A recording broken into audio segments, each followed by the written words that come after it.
Bismillahirrahmanirrahim. Assalamualaikum warahmatullahi wabarakatuh. Hai anak-anak hebat, berjumpa kembali di kanal YouTube MTS Surya Buana bersama Bu Dewi Faizah dalam mata pelajaran Ilmu Pengetahuan Alam. Pada kesempatan ini, anak-anak kita akan belajar tentang latihan soal dan pembahasan materi minggu sebelumnya, yaitu tentang getaran, gelombang, dan bunyi. Sebelum pelajaran dimulai, kita buka dulu dengan doa belajar. A'udzu billahi minasyaitonir rajim. Bismillahirrahmanirrahim. Raditu billahi rabba wa bil islami dina wa bi Muhammadin nabiyya wa rasula. Rabbi zidni ilma warzuqni fahma waj'alni min ibadikas sholihin. Anak-anakku sekalian, pada pembahasan kita kali ini, karena kita membahas latihan soal, sehingga nanti yang akan kita capai adalah kita bisa mengaplikasikan pembelajaran kita kemarin, yaitu tentang getaran dan juga tentang gelombang, dan juga mengaplikasikan tentang bunyi dalam kehidupan sehari-hari.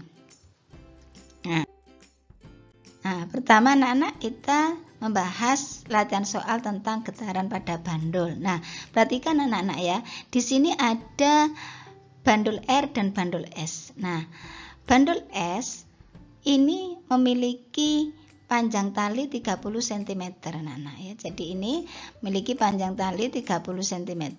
Kemudian kalau R ini 25 cm, gitu ya. Nah, kemudian masanya bagaimana? Ini ya. Nah, kalau kita perhatikan soalnya, massa bandul pada ayunan S ini 2 kali massa ayunan R. Jadi beratnya ini, ya massanya ini tuh 2, kalau R ini 1. Ya, ibaratkan seperti itu. Nah, maka berapa periode dan frekuensi yang terjadi pada R dan S, apakah lebih besar atau lebih kecil? Nah, ini yang ditanyakan. Nah, ini anak-anak ya. Nah, bagaimana cara menyelesaikan soal seperti ini? Maka kita harus melihat dulu, ingat persamaan, bahwa periode itu sangat bergantung pada panjang tali dan massa. Ini ya. Nah, persamaannya bisa dilihat dari sini. Jadi kalau T sama dengan 2 pi akar L dibagi G. Ini gravitasi ya. Nah, sehingga kalau talinya itu panjang, maka otomatis periodenya besar anak-anak ya, lama, karena ini berbanding lurus. Begitu sebaliknya, kalau talinya besar, maka frekuensinya kecil ya. Kalau talinya pendek, maka frekuensinya besar. Kalau talinya pendek, maka periodenya kecil. Nah, ini karena T ini berbanding lurus ya.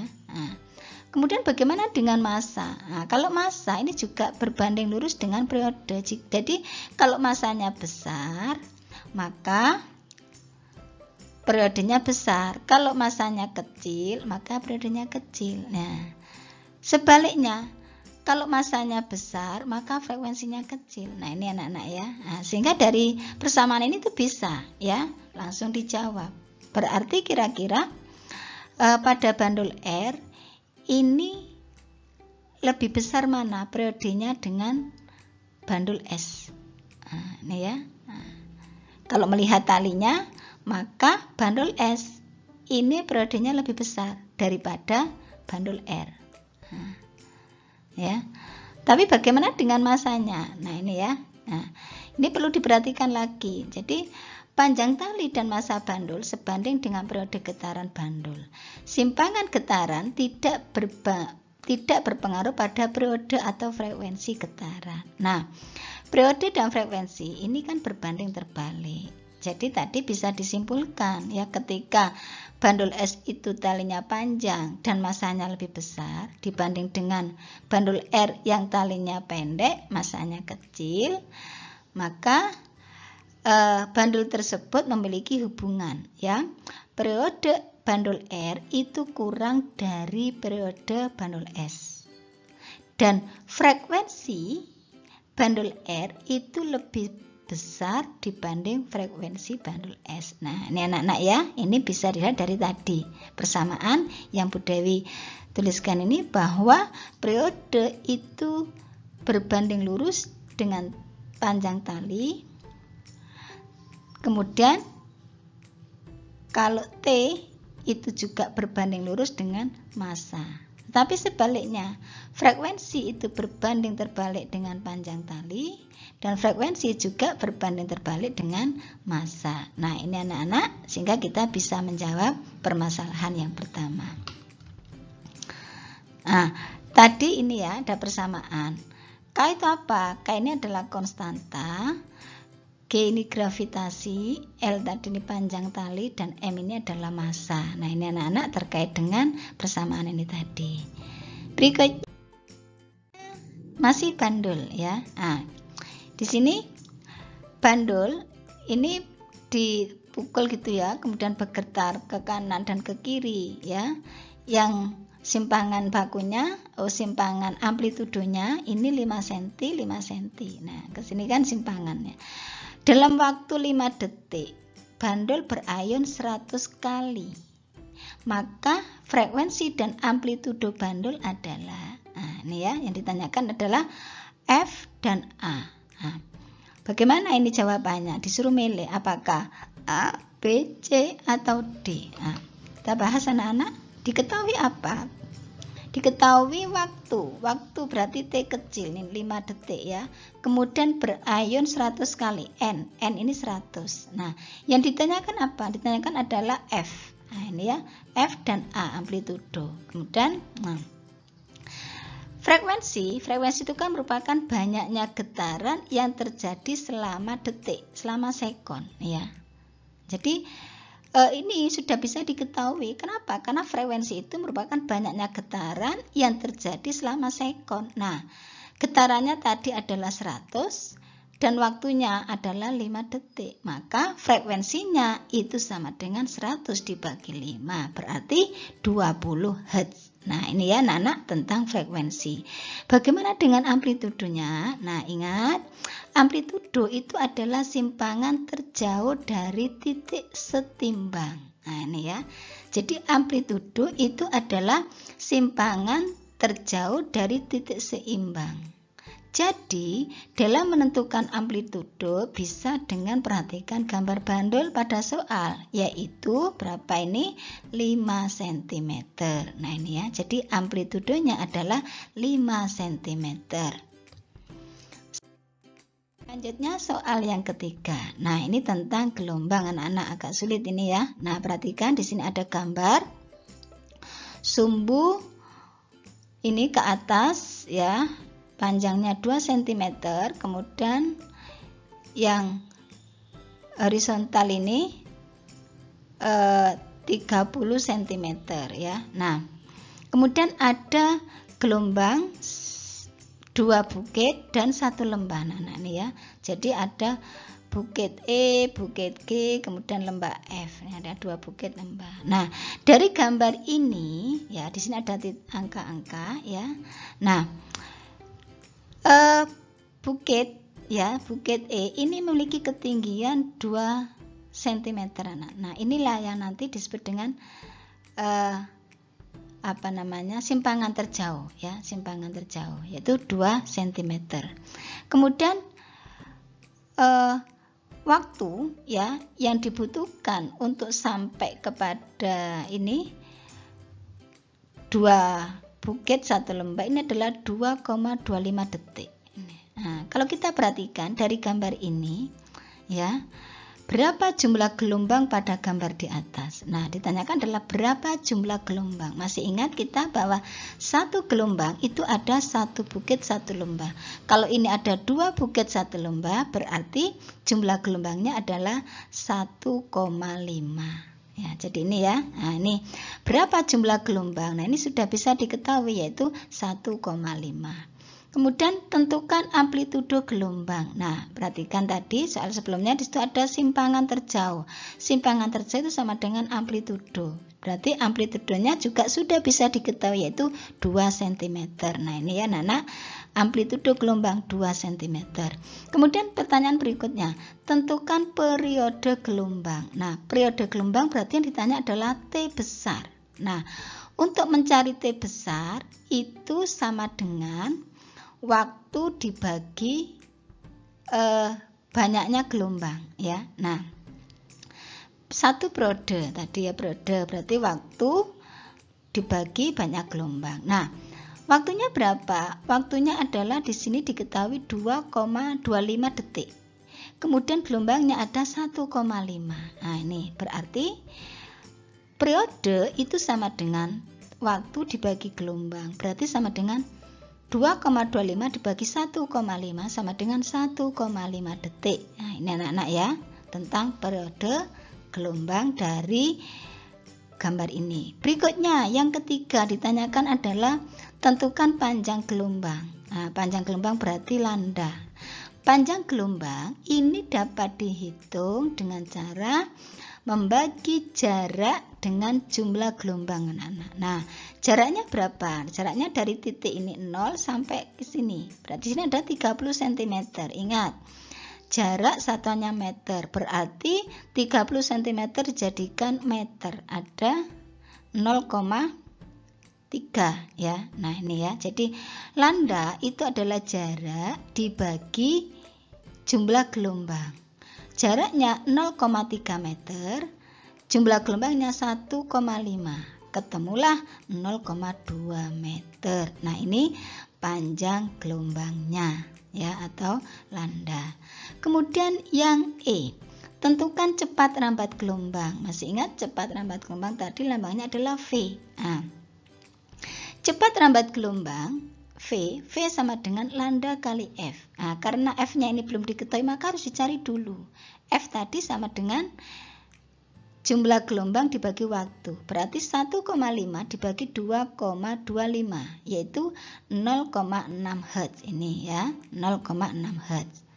Jadi ini bisa diketahui akhirnya V sama dengan lambdanya tadi ketemu 0,2 meter, kemudian frekuensinya 0,6. Maka kecepatan rambat gelombangnya adalah 0,2 kali 0,6 sama dengan 0,12 meter per sekon. Nah, ini anak-anak tentang soal yang E.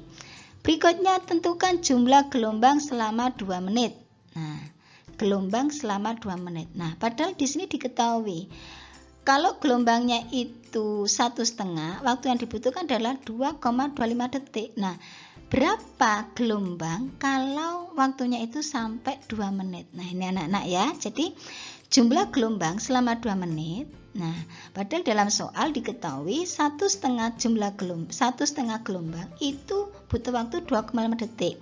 Maka untuk waktu 2 menit ini dapat dihitung menit jadikan detik ya anak-anak, ada 120 detik dibagi 2,25 detik kali 1,5 berarti ketemu 80. Nah, ini jadi ada 80 jumlah gelombang selama waktu 2 menit. Nah, ini anak-anak tentang soal gelombang. Kira-kira mudah ya. Nah, ini nanti dipelajari sendiri lagi. Berikutnya tentang soal resonansi anak-anak. Nah, tadi resonansi getaran yang ditimbulkan oleh getaran benda.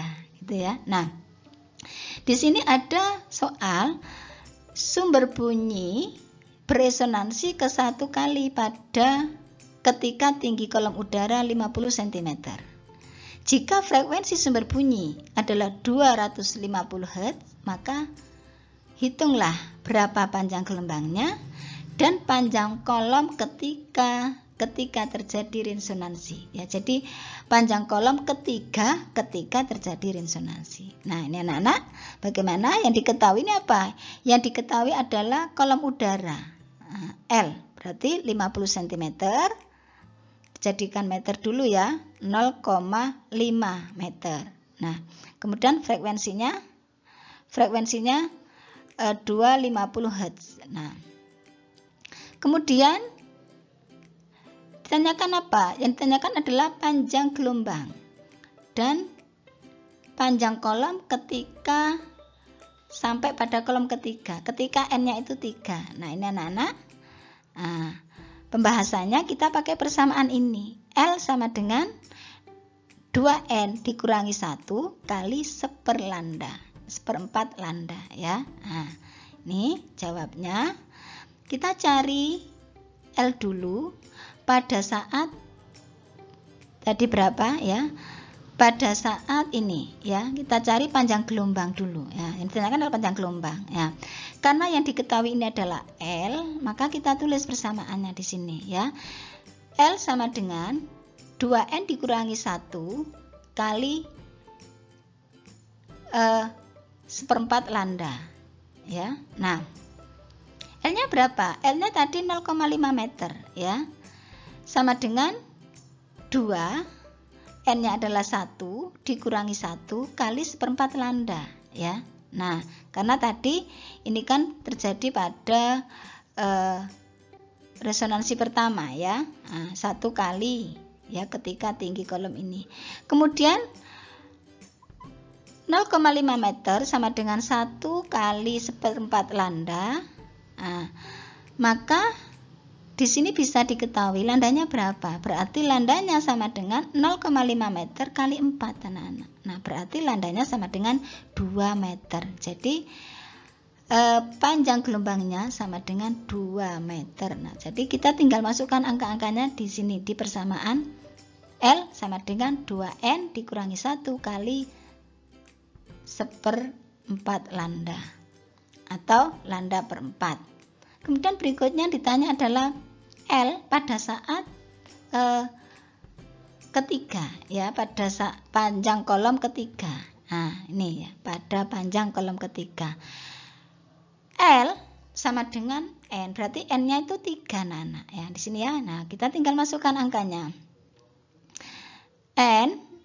L sama dengan 2 kali 3 dikurangi 1. Nah, tadi panjang gelombangnya sudah diketahui yaitu 2 meter dibagi 4 berarti ya. Nah, 2 kali 3 5 dikurangi 6 ya. 2 kali 3 6 dikurangi 1 berarti ada 5 ya. Kemudian kali 2/4. Nah, berarti ketemu berapa? 2,5 meter. Nah, jadi pada saat panjang kolom ketiga itu panjang kolom udaranya adalah 2,5 meter. Nah, berikutnya soal tentang kedalaman ya. Jadi di sini ada soal.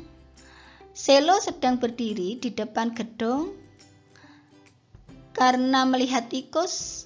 Selo ketakutan dan berteriak kencang. Setelah 1 detik kemudian terdengar suara teriakannya. Jika cepat rambat cahaya di daerah tersebut 320 meter per sekon, berapa meterkah jarak selo dengan gelombang tinggi? Nah, di sini diketahui cepat rambat berarti V ya. V-nya 320 meter per sekon. Kemudian waktunya tadi, waktu di sini berapa? Waktunya adalah 1 ya. Nah, ini tadi ya. Jadi kemudian ditanyakan adalah S ya, jarak. Nah, kita pakai persamaan ini anak-anak. Nah, S sama dengan V kali T dibagi 2.